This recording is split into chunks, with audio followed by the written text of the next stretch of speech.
Legal para fazer hoje aqui, eu não sei o que é, mas eu sei que o Espírito Santo testifica no meu coração que ele vai tocar algumas pessoas hoje de um jeito especial. É bom, né? É bom quando Deus fala com a gente? Não é bom? Sim? Sim. Você crê que Deus vai falar com você? Sim. Então fala, Deus, fala comigo. Eu quero. Hoje, agora, ser tocado. Por favor. Isso aí, gente. É assim que funciona. Deus é desse jeito. Ele gosta de intimidade.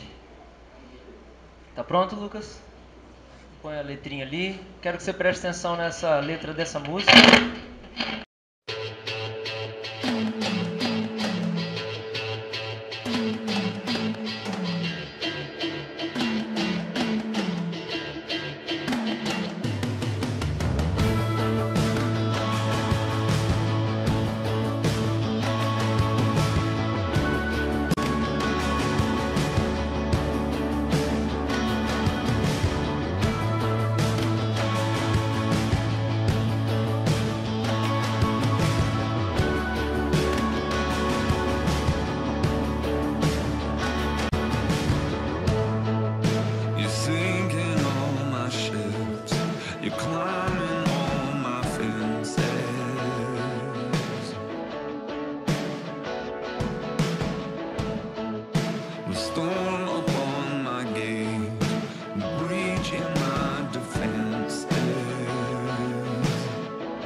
Your face against the door.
Amém?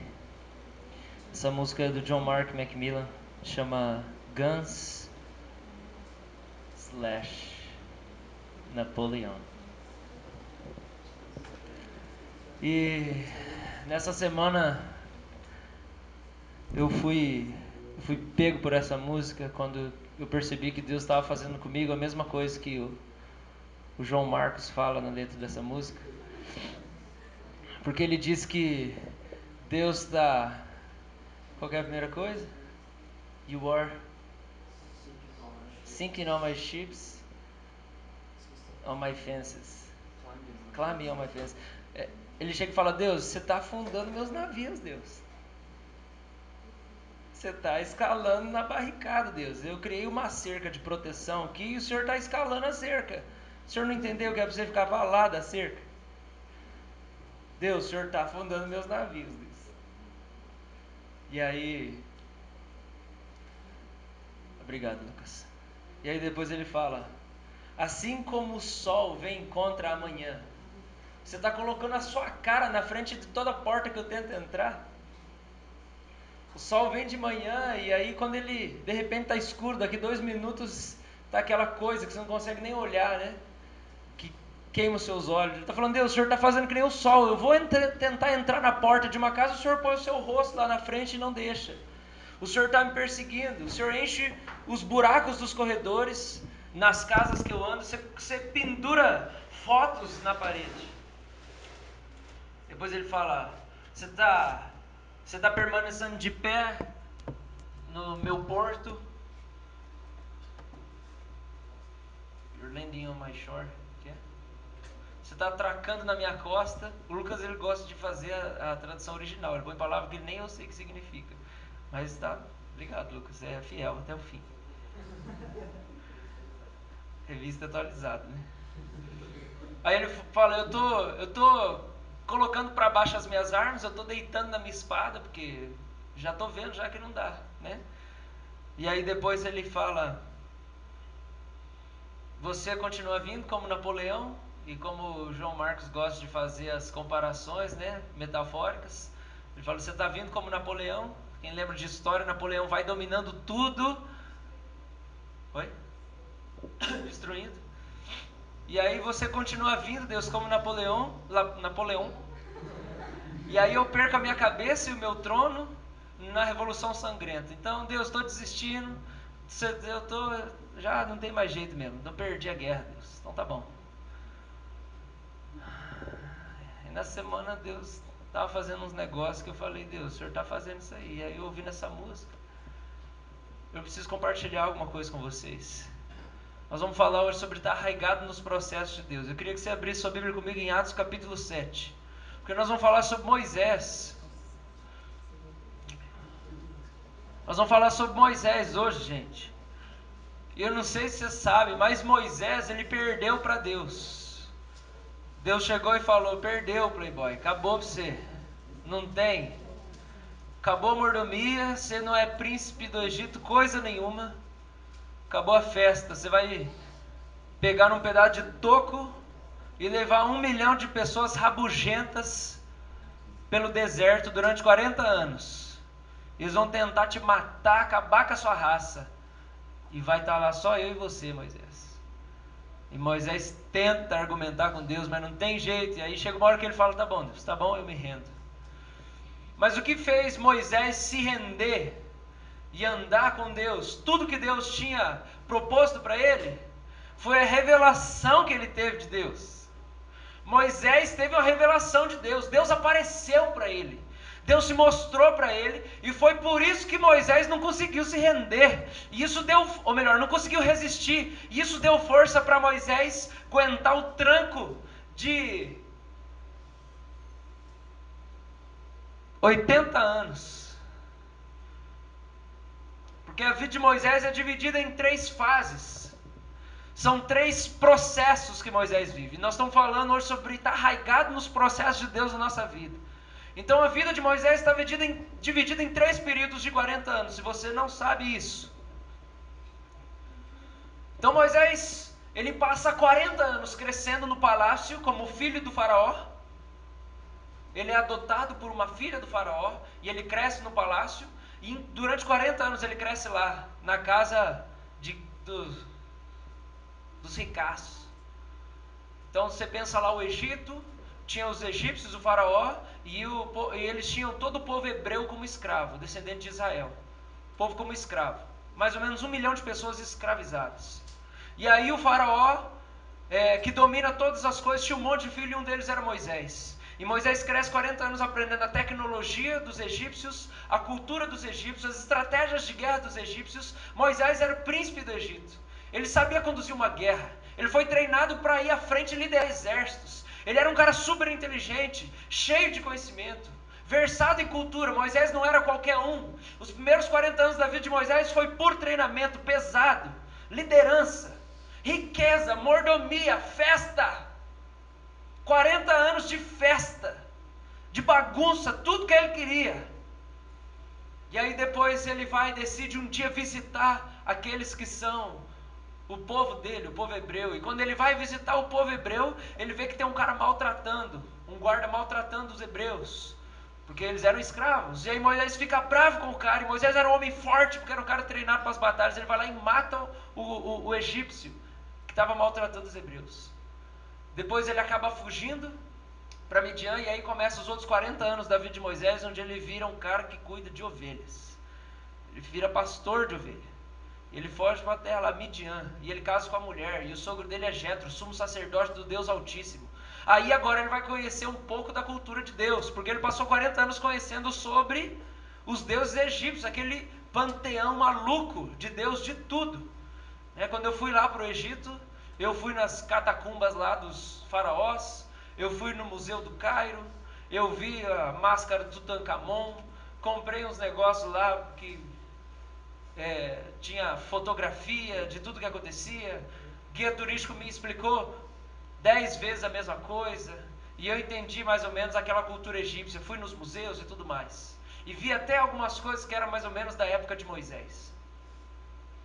Não existia um Deus, existia 3.000 deuses, e cada deus uma coisa. Moisés cresceu aí, mas aí quando Moisés sai, vai começar a segunda parte da vida dele, ele vai lá e ele casa com a mulher que o pai dela é sacerdote de Deus, e aí ele vai começar a ter contato com a cultura de Deus. Ele passa 40 anos lá, tendo o caráter dele sendo forjado, porque conhecimento e entendimento ele tem, ele conhece, ele cresceu lá na casa do faraó, agora ele vai lá para ser forjado.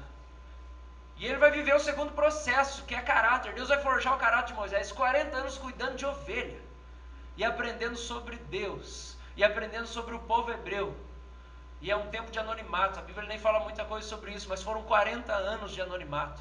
E aí um dia ele está cuidando de uma ovelha, está cuidando do rebanho, e uma ovelha escapa, e ele vai atrás da ovelha, e de repente tem um pedaço de mato pegando fogo, uma moitona assim, uma arvinha. E aí Moisés olha, está pegando fogo. E ele vai atrás da ovelha. Mas quando ele volta, ele fala, está pegando fogo ainda. Você tem que entender que no deserto combustão espontânea acontece sempre. Então não tinha nada de sobrenatural um matinho começar a pegar fogo. Calor, 50, 60 graus, de repente, pum, começava a pegar fogo. Mas ele falou, tem um matinho pegando fogo, legal. E aí ele continuou. Quando ele voltou com a ovelha, ele ouviu de novo, mas ainda está pegando fogo? E ele ficou observando, e quando ele estava observando, ele viu, pega fogo, mas nunca para de pegar fogo?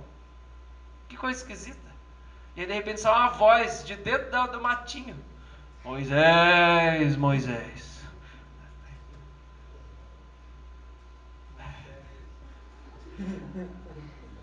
Moshe, Moshe. Erescodó. Aí Moisés assusta, né? E aí tem um anjo na moita e fala com ele assim, Moisés, tira a sandália, porque você está pisando num lugar que é santo. Eu sou o Deus dos seus pais, Deus de Abraão, Isaac e Jacó, fiz vocês saírem lá da sua terra e trouxe vocês através de José para cá, e eu vim aqui e eu vi o sofrimento do meu povo, está lá em Êxodo. Eu vi o sofrimento do meu povo, isso aí atingiu meu coração umas 2 semanas atrás, de uma maneira que me rebentou, porque Deus chega para o fogo e fala assim, eu vi o teu sofrimento. Às vezes a gente acha que Deus não está vendo o que está acontecendo com a gente. E Deus chega, a primeira coisa que ele fala para Moisés é, eu vi o sofrimento do povo, e eu desci a fim de livrar o meu povo. porque ele é meu povo, e eu me lembrei da aliança que eu fiz com Abraão, seu pai. E Moisés, você vai libertar esse povo. E Moisés já começa a falar, não, eu não, Senhor. Eu sou pesado de língua. Deus, eu não sei falar muito bem. Existe uma possibilidade que Moisés não sabia falar hebraico ou aramaico nesse tempo. Por quê? Porque ele cresceu no palácio, ele sabia falar egípcio, mas não aramaico. Deus, eu não sei falar direito. É que nem Deus fala assim, Cleito, você vai lá para a Coreia, Cleito. Você vai ser pastor na Coreia, Cleitão. Você vai pregar lá em coreano. Honingonigon. Aí você, não, senhor, não faz isso não. Não, Cleito, você vai na Coreia e é na comunista que você vai. Não, senhor, o que eu vou falar? Fala que você é o Curirim. Na hora que eles perguntar, que todo mundo conhece Dragon Ball Z lá. E aí, Moisés tenta dar esse migué em Deus. E ele fala, Deus, mas eu não consigo falar. Chama o meu irmão Arão, porque ele cresceu aqui no meio do povo hebreu. E ele sabe falar. Ô Moisés, eu sei, Moisés. Moisés, fui eu que fiz sua boca, seu infeliz. Eu sei que você fala tudo errado, mas é você mesmo. Às vezes a gente chega, não, Deus, mas eu não, Deus. Deus, quem sou eu? Eu tenho moral nenhuma para falar de Jesus para essa pessoa. Deus, olha só. Eu não sei, eu nem sei a Bíblia direito, Senhor. O Moisés falava que ele não sabia falar a linguagem. Às vezes a gente fala que a gente não sabe falar o que a gente vai falar da Bíblia, né? Então Deus está mandando você pregar. E você fala assim, mas eu não conheço nem a Bíblia direito. Deus não está nem aí. Ele sabe que você não conhece a Bíblia, para você falar o que você sabe. E ele fala, não, Deus, manda o pastor lá. Pastor, vem aqui, cuida da minha família, porque o meu pai não quer saber, minha irmã não quer saber. Pastor, vem socorro. E Deus está falando, é para você evangelizar. Não é para você chamar o pastor a evangelizar, é você mesmo. E aí ele fica aquela discussão, e Deus fala assim, Moisés, quem que faz a boca do homem, ou o surdo, ou o que vê, não sou eu, o Senhor? Vai, Moisés, estou te mandando. E aí Moisés, meu Deus, cara, Moisés, eu não sei se ele é burro ou se o que ele é, porque ele fica discutindo com Deus. Nossa, Deus amado. E aí Moisés, então tá bom, Moisés, faz o seguinte, o que você tem na mão? Ele fala, meu Deus, eu cuido de ovelha, estou com um pedaço de toco aqui na mão, meu cajado. Ele falou, então tá bom, põe seu cajado no chão. Moisés põe o cajado no chão, aquele cajado vira uma serpente, aquele pedaço de madeira, pensa num pedaço de pau desse tamanho assim, vira uma anaconda, aquela coisa cabulosa. E aí, né, Moisés conhece tão bem Deus que começa a correr da cobra, né? Aí ele começa a correr da cobra, aquela cena bizarra, né? Mr. Bean. Aí Deus fala, Moisés, pega a serpente, Moisés. Aí Moisés vai lá, mas Moisés pega pela cauda. Ninguém pega a serpente pela cauda. Se for pegar, você vai pegar na cabeça. Porque se for pegar na cauda, o que vai acontecer? É isso mesmo. Ela vai fazer que nem... E aí Moisés vai lá, pega pela cauda, e aquela serpente vira um cajado. Aí quando aquela serpente vira um cajado, ele falou, tá vendo, Moisés? Fica tranquilo, o poder está com... Ah, mas Deus, não, Deus. Aí ele vai, continua, né? Segundo a usurpadora egípcia. Aquela novela mexicana. Não, Deus, eu não, Deus. Moisés, então tá bom, faz o seguinte, põe a mão no seu peito. Aí Moisés põe a mão no peito. Aí já está esperando, né? Deus fala, agora repete comigo a oração. Não é isso. Aí Deus fala, Moisés, tira a mão do peito. Aí ele tira a mão do peito e quando ele olha, a mão dele está branquinha, totalmente leprosa. Aí Moisés fica desesperado. Aí Deus fala, põe a mão no peito de novo, Moisés. Aí Moisés põe a mão no peito e fala, agora tira de novo. Aí ele tira a mão do peito e a mão dele está como a pele de bebê. Aí Deus fala, Moisés, está vendo? Meu poder está com você, Moisés. Fica tranquilo. Pode ir que eu estou com você. Vai. Aí Moisés, depois, né, desse episódio aí, dessa novela, episódio versão estendida, ele pega e ele vai pro faraó. Eu estou na puberdade, a voz falha. Ele vai pro faraó e ele vai junto com Arão. Mas Deus tem misericórdia de Moisés e fala assim, Moisés, então faz o seguinte, você fala e o Arão repete. Você vai ser como Deus e Arão vai ser como profeta. Então Moisés, você vai falar e o seu irmão vai repetir, mas você que vai falar. Isso é maluco, gente. Uma coisa doida. É igual você pregar com o intérprete. Está falando ou está interpretando ali, mas é você que vai falar. E ele chega, e ele vai lá no faraó, e quando ele chega no faraó, ele chega, faraó, Deus está mandando libertar o povo. Liberta o povo, faraó. Porque Deus quer que o povo vá cultuar ele no deserto. E aí sabe o que o faraó fala? Primeira mentira que Satanás fala para nós. Vocês estão querendo adorar a Deus é porque vocês não fazem nada da vida. Porque esse negócio de adorar a Deus é para quem é vagabundo. Então eu vou dobrar a carga horária de trabalho. Agora nós vamos fazer o seguinte, os hebreus eles têm que ir lá e construir as casas. Mas eu dou tijolo prontinho, agora eles vão ter que fazer o tijolo. E eu quero a mesma quantidade de trabalho na mesma data. Só que agora vocês vão ter que fazer tijolo. Porque esse negócio de adorar a Deus é coisa para vagal. E Satanás fala isso para nós. Orar é para quem não tem nada para fazer. Ler a Bíblia é para quem não tem nada para fazer. Evangelizar é para quem não tem nada para fazer. Dar dízimo é para quem tem dinheiro sobrando. É por isso que você está querendo dar dízimo, é porque está sobrando. É Satanás falando. E aí Moisés chega e fala, faraó, você não sabe o que você está falando. E aí 10 pragas vêm sobre o povo. E aí acaba com o Egito, detona o Egito inteiro. E aí ele vai liderar o povo no deserto.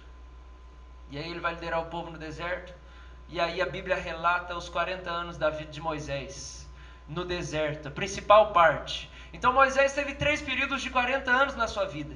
40 anos estudando tecnologia, conhecimento, estratégia, liderança. 40 anos tendo o caráter sendo forjado na simplicidade e humildade de um pastor de ovelhas e conhecendo a cultura de Deus. E 40 anos vivendo o chamado dele. Tem gente que converte e quer amanhã já virar o pregador dos pregadores. Moisés ficou com 80 anos para começar o ministério. Tem gente que acha que vai assim, ó, do nada. Aí não dá certo, o cara se frustra, vai embora da igreja, Deus não me ama. Né? Se ele lesse um pouco mais a Bíblia, ele ia ver que as coisas não são desse jeito. Uma das coisas que a gente vê, que Moisés enfrenta com grande dificuldade, é que o povo está o tempo inteiro se rebelando. Ontem a gente estava lá no nosso pequeno grupo, e aí um texto que a gente leu de Números diz o seguinte, que Moisés mandou os caras para vigiarem a terra, Josué e Caleb e mais um bando de caras para vigiar a terra, porque eles tinham chegado na terra prometida.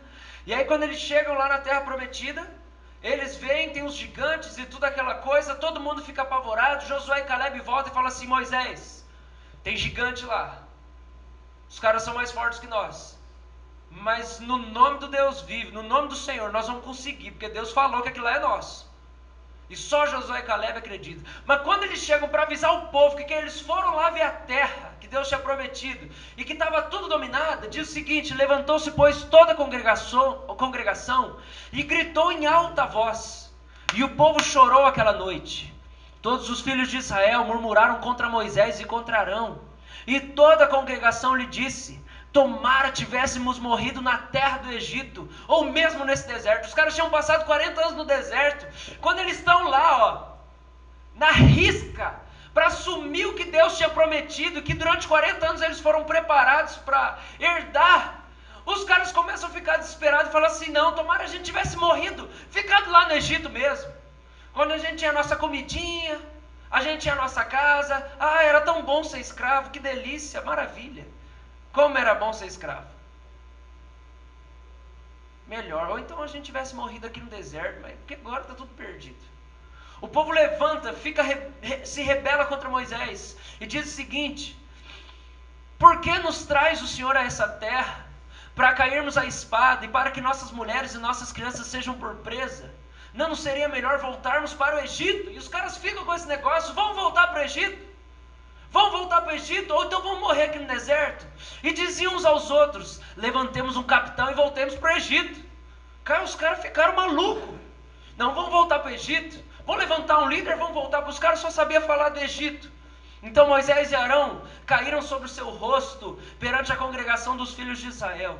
E Josué, filho de Num, e Caleb, filho de Jefoné, dentre os que espiaram a terra, rasgaram as suas roupas e falaram a toda a congregação dos filhos de Israel, dizendo, a terra pelo meio da qual passamos a espiar é terra muitíssimo boa.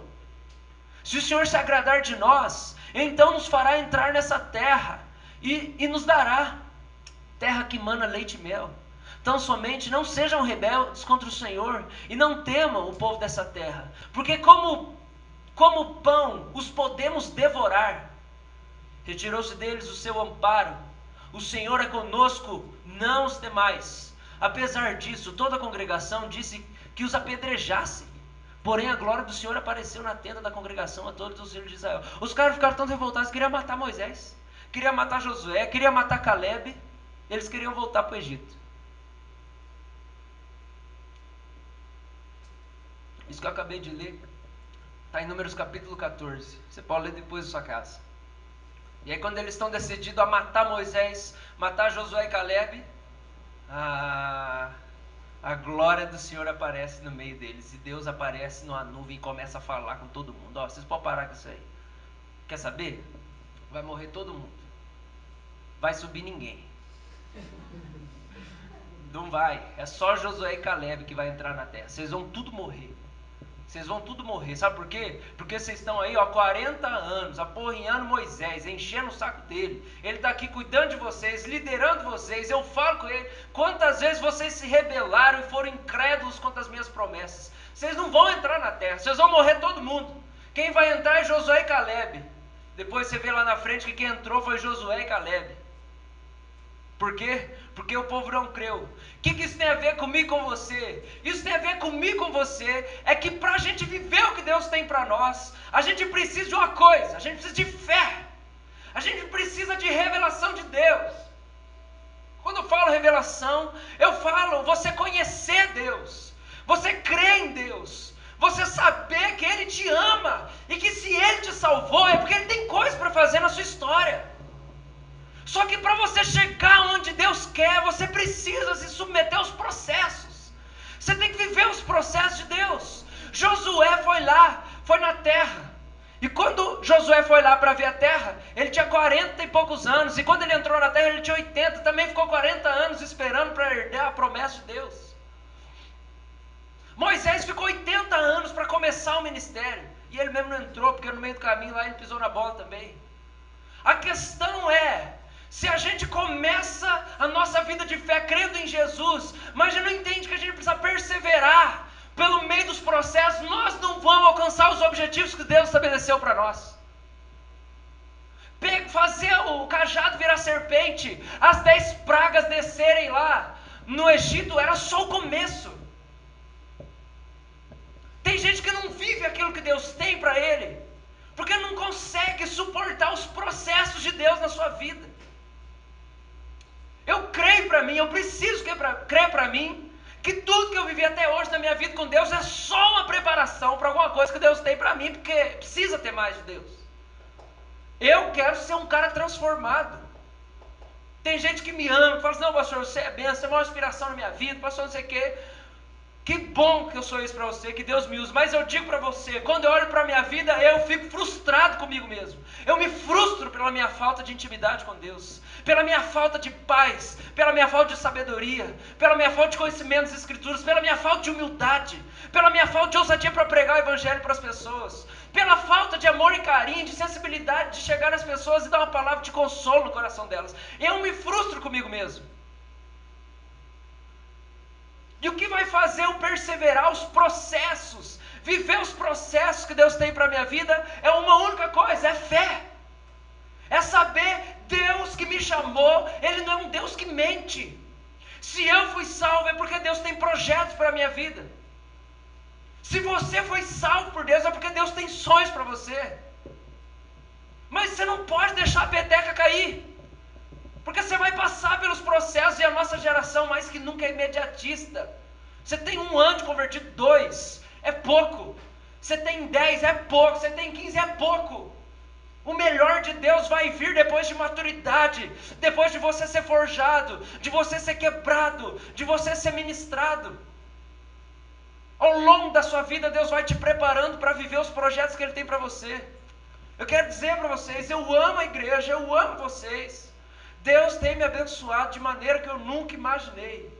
Nessa semana, tive um momento com os meninos aqui no discipulado, na quinta-feira. Eu cheguei e falei assim, ó, eu quero fazer que nem Jesus. Vem vigiar e orar comigo, que eu estou cansado, estou abatido. Falei, só não faz que nem os discípulos que dormiram. Mas vem vigiar comigo. E aí eu comecei a chorar, orei, falei, Deus, tem misericórdia de mim. Eu estou cansado, Deus. Não estou acostumado a ser homem de Deus. Não estou acostumado a ficar sem dinheiro e ser feliz. Não estou acostumado a não ter família, a ser solteiro, não sair com ninguém, não ter alguém para dividir o fardo comigo e ser feliz. Não estou acostumado a não ter carro, Deus. Não estou acostumado a não ter conforto, não ter uma casa, dormir num colchão. Deus, não estou acostumado a não ter roupa nova. Deus, eu não estou acostumado e eu estou cansado, Deus. Não estou acostumado a ficar sem comer. Deus, eu estou cansado. E eu chorei. E os meninos ministraram meu coração. E cuidaram de mim. E o Mike veio fazer uma massagem nas minhas costas. Isso tudo é muito bom. Isso aqui é tudo bom demais. Mas eu sei que Deus tem mais para mim. E é por isso que eu persevero. Enquanto eu estou que nem o John Mark, olhando e falando: Deus, o Senhor está escalando o muro o meu cercadinho que eu fiz aqui, para o Senhor não pisar na minha horta. Sabe, já viu o galinheiro, como é que funciona? Você tem um galinheiro lá no quintal, aí você tem uma hortinha lá, você planta cebolinha, salsinhas, alface, uns negocinhos chiques lá, e aí você tem umas galinhas, uns galos, aí você tem que fazer um cercadinho, porque para a galinha não pisar, né? E aí você tá lá que nem o John Mark lá: Deus, você tá pisando na minha plantação aqui. O Senhor pulou o cercado, Deus. Deus, é para lá que era o Senhor ficar. O Senhor está naufragando meus navios, Deus. Deus, está atrapalhando meus projetos. E aí, então tá bom, Deus, tá bom, então eu vou ter que chegar aí, ó. Tô tentando traduzir a coisa na minha cabeça. I'm laying down my guns. Tô rendendo minhas armas, Deus. Parei de lutar contra o Senhor. Você entende isso? Você entende que nós não chegamos em lugar nenhum se a gente não viver o processo? Eu quero avaliar rapidamente a vida de Moisés. Hebreus não. Você abriu lá onde que foi? Atos 7, verso 20. Olha como é que está. Atos 7, 20. Vai dar uma passada rápida na vida de Moisés. Por esse tempo, quem está falando isso é Estevão, o primeiro mártir. Ele vai ser apedrejado daqui a pouco. E aí ele decide fazer um discurso e fazer uma pregação. Atos 7, 20. Por esse tempo nasceu Moisés, presta atenção, que era formoso aos olhos de Deus. Por 3 meses foi ele mantido na casa de seu pai. Quando foi exposto, a filha de Faraó o recolheu e criou como seu próprio filho. E Moisés foi educado em toda a ciência dos egípcios e era poderoso em palavras e obras. Quando completou 40 anos, veio-lhe a ideia de visitar seus irmãos, os filhos de Israel. Vendo um homem tratado injustamente, tomou-lhe a defesa e vingou o oprimido, matando o egípcio. Ora, Moisés cuidava que seus irmãos entenderiam que Deus os queria salvar por intermédio dele. Eles, porém, não compreenderam. No dia seguinte, aproximou-se de uns que brigavam e procurou reconduzi-los à paz, dizendo: Homens, vós sois irmãos, por que vos ofendeis uns aos outros? Mas o que agrediu seu próximo repeliu, dizendo: Quem te constituiu autoridade e juiz sobre nós? Acaso queres matar-me como fizeste ontem o egípcio? A estas palavras Moisés fugiu e tornou-se peregrino na terra de Midian, onde lhe nasceram 2 filhos. Até aí. Agora você vai passar lá para Hebreus. Vai para frente aí na sua Bíblia, Hebreus capítulo 11.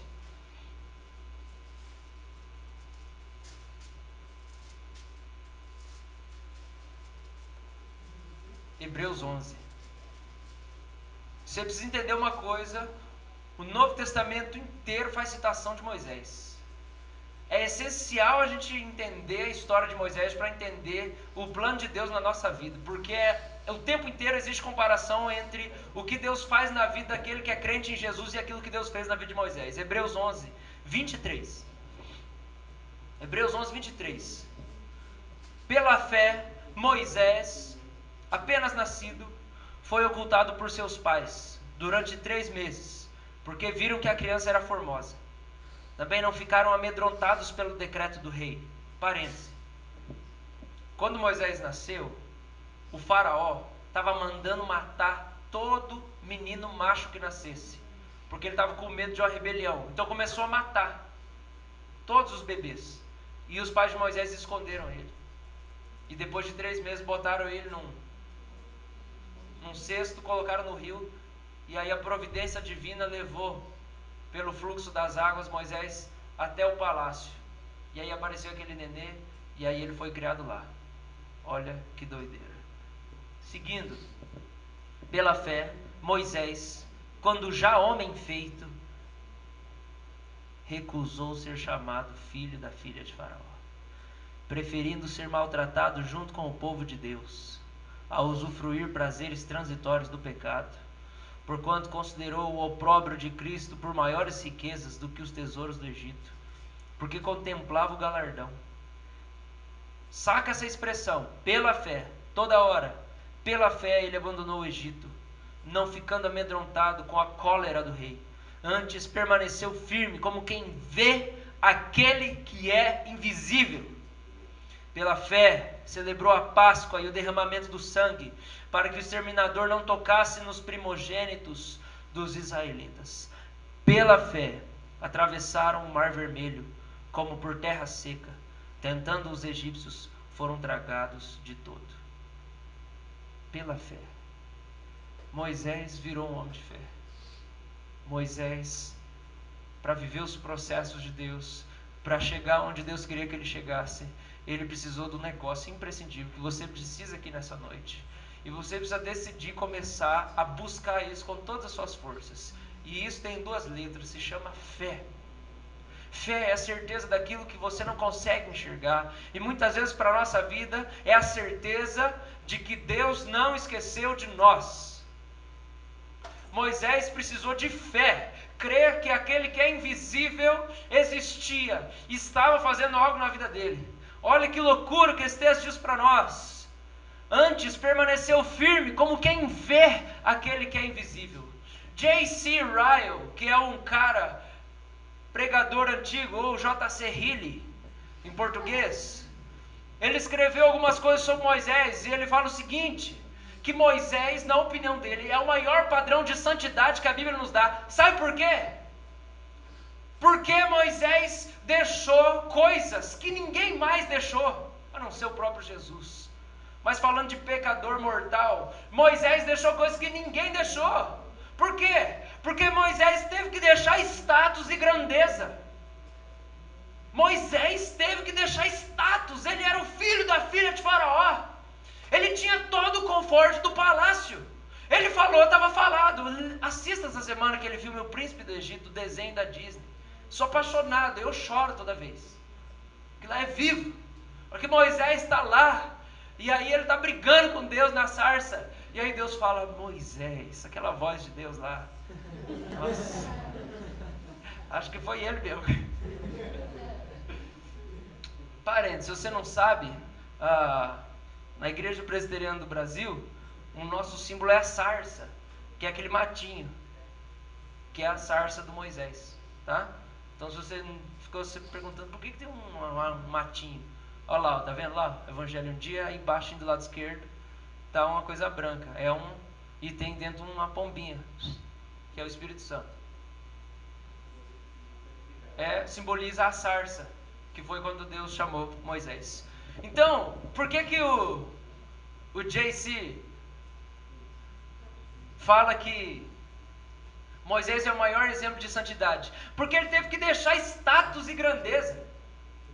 Quem que na Bíblia era o filho do imperador e abandonou isso tudo para viver a vontade de Deus? Então ele fala que Moisés teve que deixar status e grandeza, ele se recusou a ser chamado filho do faraó para cumprir os planos de Deus. Então você imagina isso, o cara cresce lá 40 anos.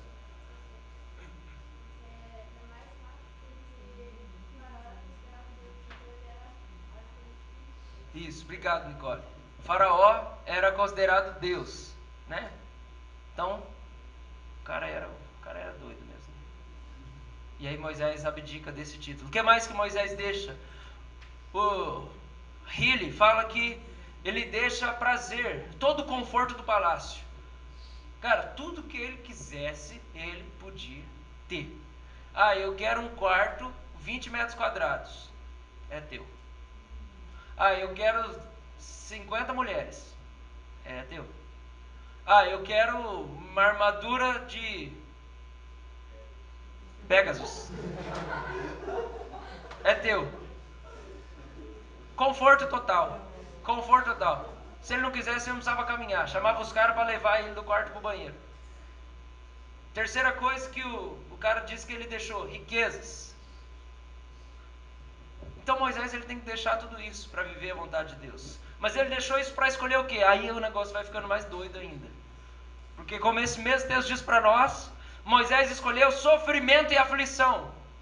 Por que Moisés escolhe sofrimento e aflição? Porque ele decide ir contra o rei. E ele se associa a um povo que é odiado pelos egípcios.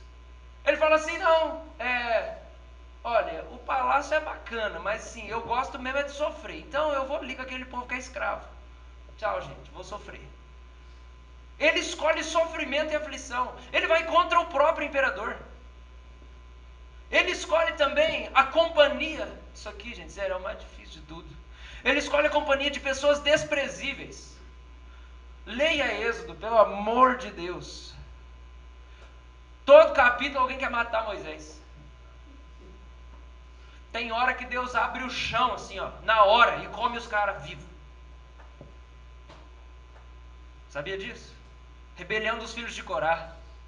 Os caras querem matar Moisés. Não, Moisés, você está demorando demais, Moisés. Nós estamos há 40, 30 anos aqui no deserto, Moisés. Nós não chegamos em lugar nenhum. Vamos eleger outro cara aqui para ser nosso líder. Aí Deus vem, terremoto. Abre a terra. Engole os caras na hora.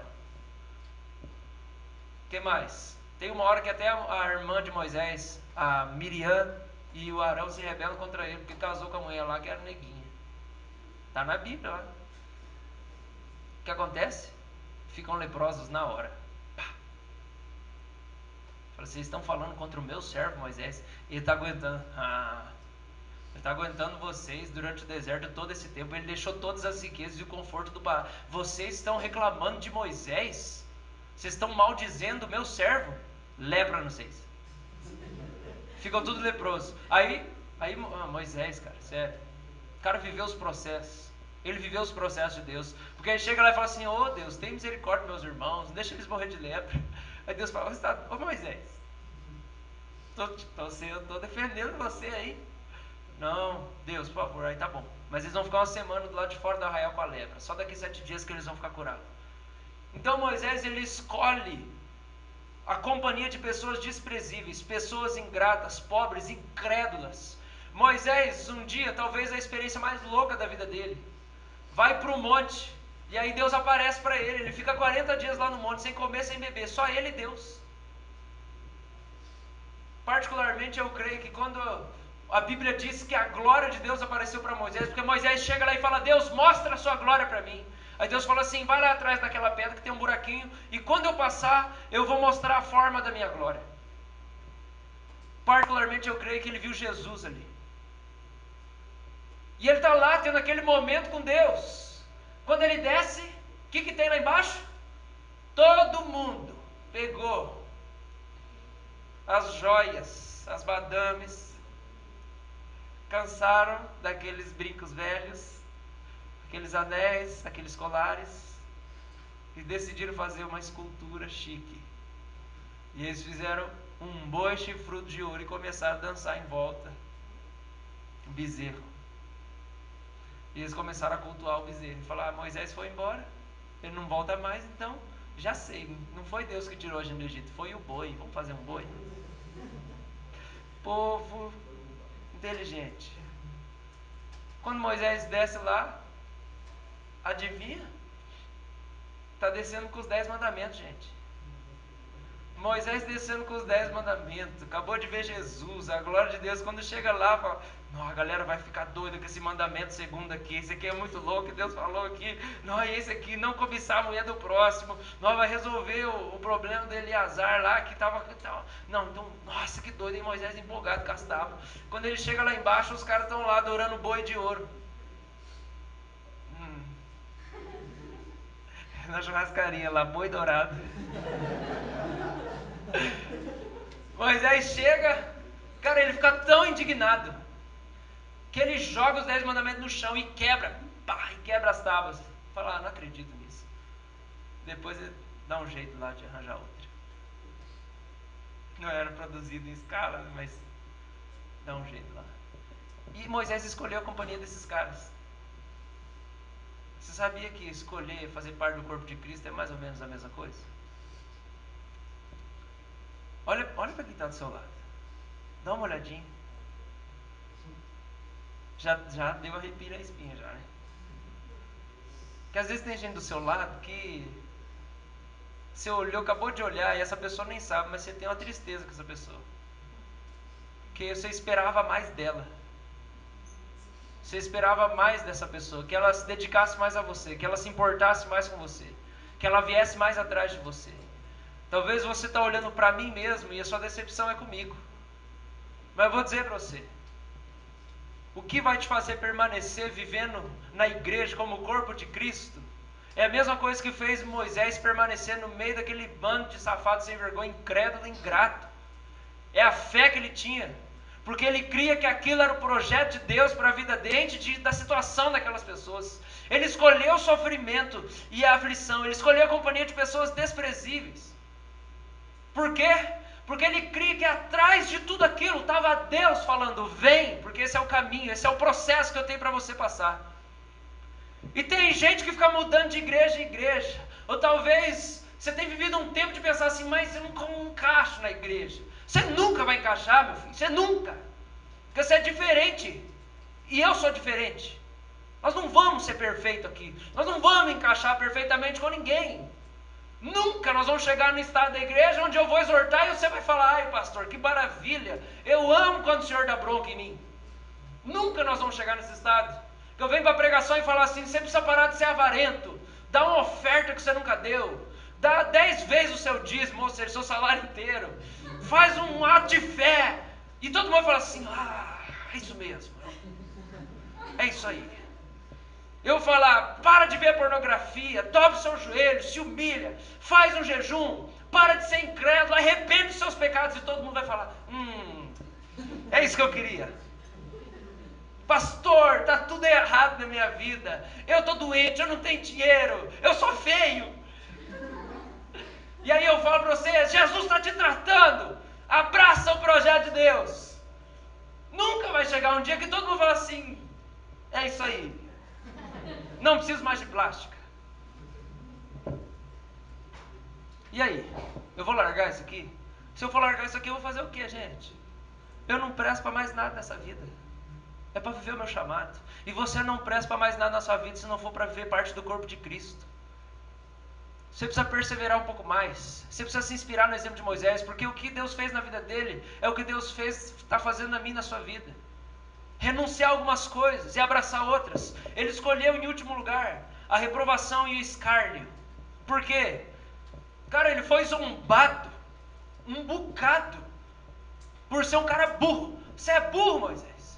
Você está deixando de ser o filho do faraó e para estar do lado do time perdedor. Você quer andar com os escravos, Moisés. Tem gente que precisa parar de se importar com o status das pessoas com quem anda.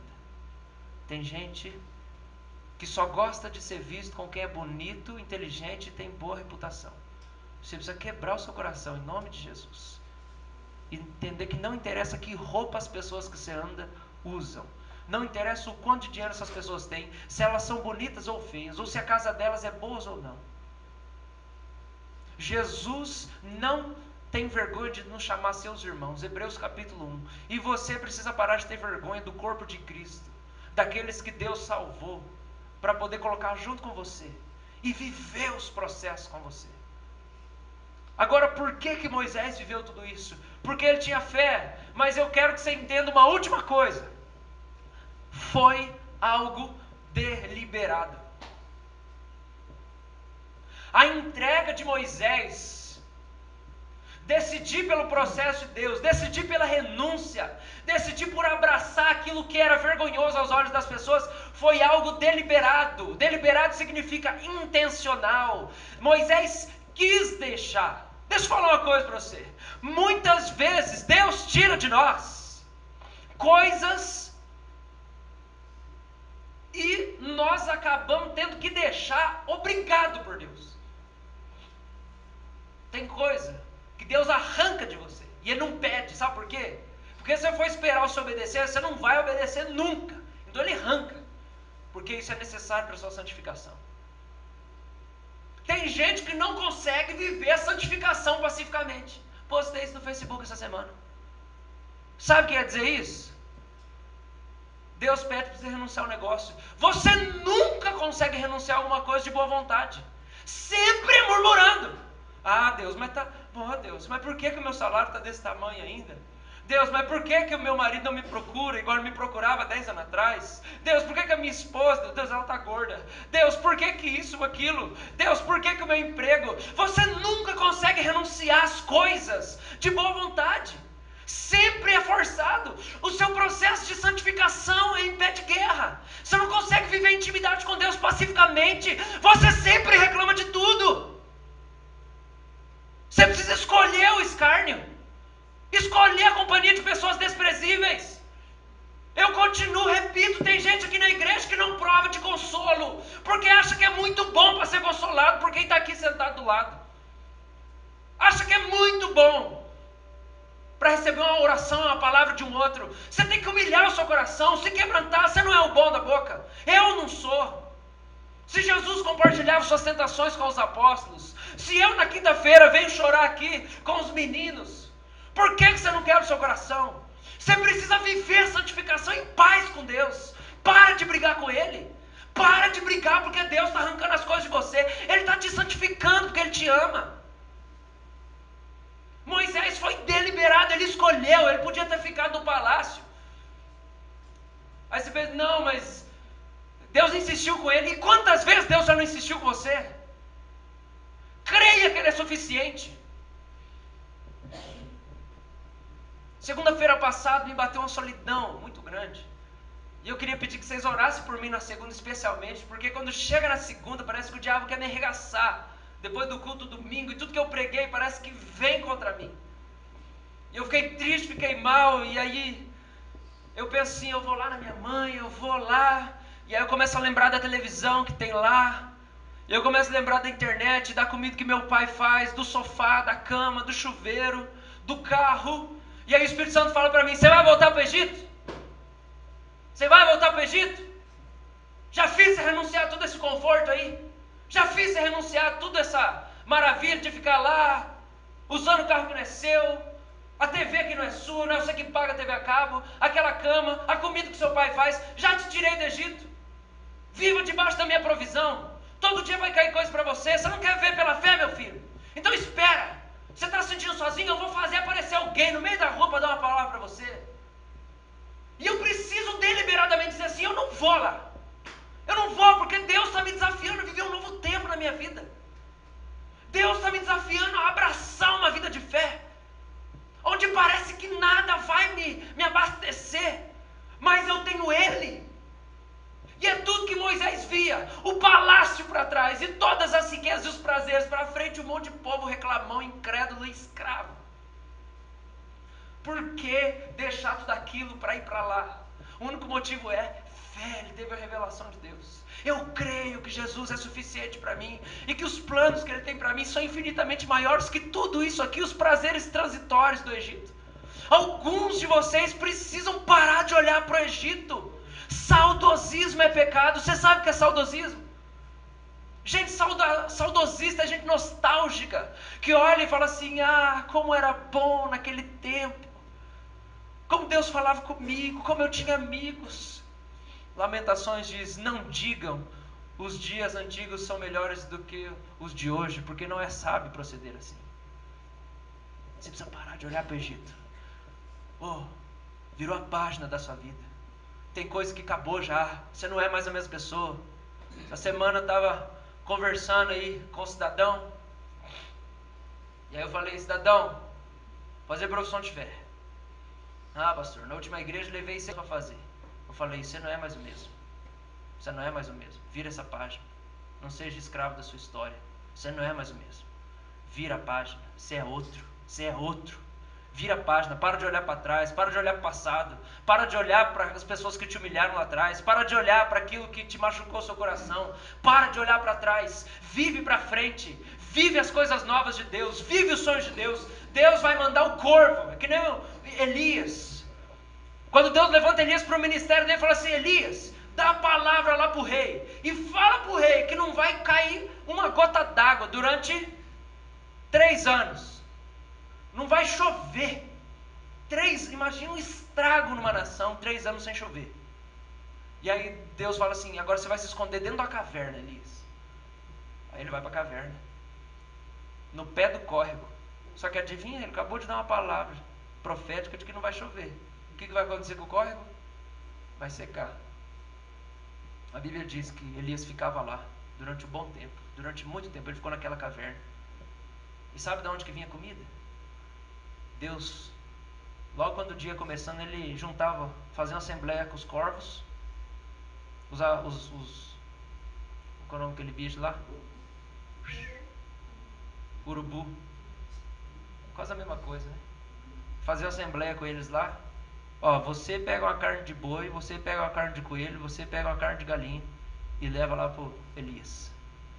Elias ficou meses se alimentando de aves que traziam carne para ele. Às vezes nós queremos viver umas coisas com Deus, mas nós não queremos se enfiar dentro da caixa e esperar cair do céu. Nós queremos prover para nós mesmos. E o grande desfecho da mensagem de hoje é essa. E você continua vindo como Napoleão. E eu vou perder a minha cabeça e o meu trono, porque você vai sentar no trono do meu coração. E a única coisa que resta para mim é: eu vou parar de sabotar os processos de Deus na minha vida. Deus, eu vou abaixar minhas armas. Porque tem gente que fica a vida inteira brigando com Deus. Deus quer santificar o cara. Deus quer santificar a moça, quer purificar, tem sonhos. E o cara quer, mas fica brigando com ele. Então Deus pede para renunciar, não vai. Aí Deus tem que forçar. Pergunta que eu quero fazer para você é: como que você sabota os processos de Deus na sua vida? É linguagem psicológica. Eu poderia falar de idolatria, o que você é idolatra, mas eu quero usar essa linguagem. Como você sabota os processos de Deus na sua vida? Uma das tentações que eu sinto para sabotar os processos de Deus na minha vida é: quando bate o cansaço, eu vou lá. Eu vou lá. Vou lá na casa do meu pai, vou lá na casa da minha mãe. Eu falo: não. Deus está querendo me ensinar a ser homem, a ser dependente dele só. Emocionalmente dependente dele, financeiramente dependente dele. Sabotar um processo na minha vida e falar assim: não, eu vou voltar lá. É não abandonar os velhos hábitos e o velho estilo de vida. Como que você se sabota? Deus te desafia para coisas novas. A gente precisa entender uma coisa: cristãos infantis só sabem falar do quanto estão perdoados e amados, mas nunca se empolgam em realizar sacrifícios deliberadamente, nem amar nem perdoar os outros. Quando estes ouvem acerca de entregarem-se e morrerem para este mundo, chamam isso de legalismo, radicalismo, porque ainda são superficiais no conhecimento do amor e do perdão que receberam de Cristo. Você precisa parar de se sabotar. Você precisa parar de sabotar os processos de Deus na sua vida. Deus te desafia para coisas novas. Esperar nele. Para de investir em coisas que Deus está falando que não é para você investir, é para você esperar nele. E aí a gente vai poder viver o que Deus tem para nós. A gente vai poder viver pela fé. A gente vai poder alcançar a estatura de Cristo. Você precisa viver a santificação pacificamente. Eu quero orar por você.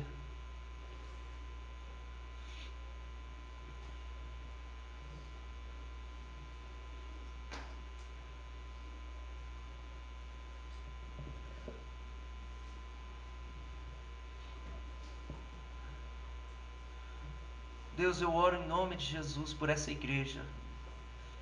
Eu oro pelo teu povo, Deus, povo santo que o Senhor escolheu. Tem misericórdia, Senhor. Abre os olhos, Deus, de cada um aqui nessa noite, para ver que o Senhor está vivo, não se esqueceu de nenhum aqui, que se cada um que foi salvo é porque o Senhor tem uma obra para realizar, e que nós precisamos confiar na renúncia que o Senhor pede para nós. Eu oro em nome de Jesus. Tem gente sofrendo, Senhor. Tem gente sofrendo aqui, Deus, na nossa igreja. Sofrendo.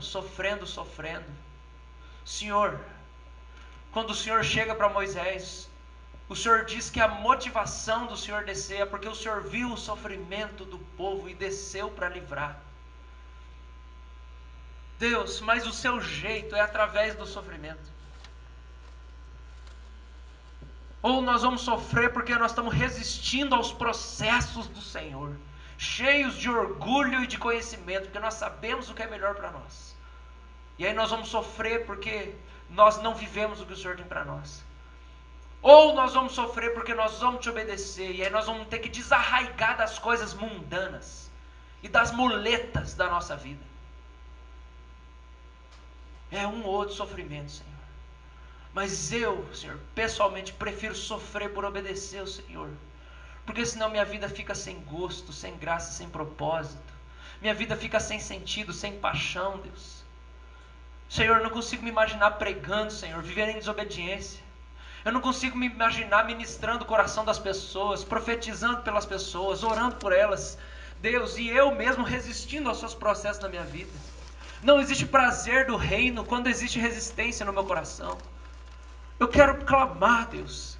Tem gente sofrendo aqui, Deus, na nossa igreja, porque é orgulhoso, porque é duro, porque não vive a santificação deliberadamente, intencional. O Senhor sempre tem que forçar a barra. Ajuda, Deus, abre os olhos, Deus, do teu povo, para ser intencional na entrega. Tem coisas que o Senhor não vai nos forçar a entregar, mas que o Senhor ficaria muito alegre, nós seríamos muito beneficiados se nós entregássemos. Ensina-nos, Deus, a nos consagrar deliberadamente. Tem gente que só ora quando Deus manda uma baita tribulação. Senhor, nos ensina a buscar o Senhor, amar o Senhor, Pai. Em nome de Jesus. Em nome de Jesus, Senhor, nós clamamos por isso. Abre os olhos, Deus, das pessoas nessa igreja, para viverem pela fé do Senhor, Pai. Em nome de Jesus. Amém.